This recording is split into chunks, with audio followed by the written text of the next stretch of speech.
Example మంత్రి సుభాష్ ఇప్పుడు వైసీపీనే కదా, ఇప్పుడు అటు వెళ్ళలేదా? ఇదే బీజేపీ వాస్తవంగా బీజేపీకి వెళ్ళాలి, అతను బీజేపీకి వెళ్ళాల్సినోడు తెలుగుదేశానికి వెళ్ళాడు.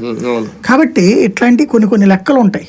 ప్రాక్టికల్ గా ఏంటంటే రాజకీయాల్లో ఎవరు కూడా ఖాళీ కూర్చోవాలనుకోరు, ఏదో ఒక దాంట్లో పోటీ చెయ్యాలనినే ఉంటది. దానికి సాక్ష్యం ఆదిమూలం, సచివేడు, లేకపోతే మంత్రులు కొంతమంది, ఇవన్నీ సహజంగా జరిగిపోతా ఉంటుంటాయి. కాకపోతే వలసలు పోయినటువంటి వాళ్ళలో సొంత మనుషులు కావడం, ఇప్పుడు మోపిదేవి పోవడమే ఒక పెద్ద షాక్, బాలినేని పోవడం ఇంకొక షాక్. కాబట్టి అది సహజం ఆయనకి.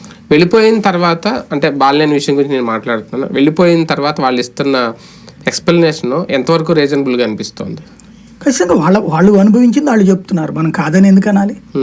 వాళ్ళు అనుభవించింది అది. రాజకీయ ప్రాధాన్యత లేకపోవడం అనేది మెయిన్ చెప్తున్న కారణం. ఎవరు చెప్తున్నారు అంటే జగన్ దగ్గర వీళ్ళు అంత ఎక్కువ ఆశిస్తున్నారా, జగన్ లేదంటే అంత వీళ్ళకి ఇవ్వట్లేదా ప్రయారిటీ? ఇప్పుడు పబ్లిక్ చూస్తున్నారు ఏం జరుగుతుంది అనేది. బాలినేని ఎన్నిసార్లు అలిగాడు, ఎన్ని స్టేట్మెంట్లు ఇచ్చాడు, ఇచ్చిన తర్వాత జగన్ ఎన్నిసార్లు పిలిపించుకుని మాట్లాడాడు. ఇంకేం రాజకీయ ప్రాధాన్యం ఇవ్వాలి? ఇంకోటి సుబ్బారెడ్డిని పక్కన పెట్టి ఆయన చేతికే జిల్లా అప్పచెప్పాడు. ఇంకేం రాజకీయ ప్రాధాన్యం ఇవ్వాలి? చెవిరెడ్డిని తీసుకొచ్చి పెట్టాడు అంటే ఈయన చెప్పిన మాగుంటకి ఇవ్వలేదని.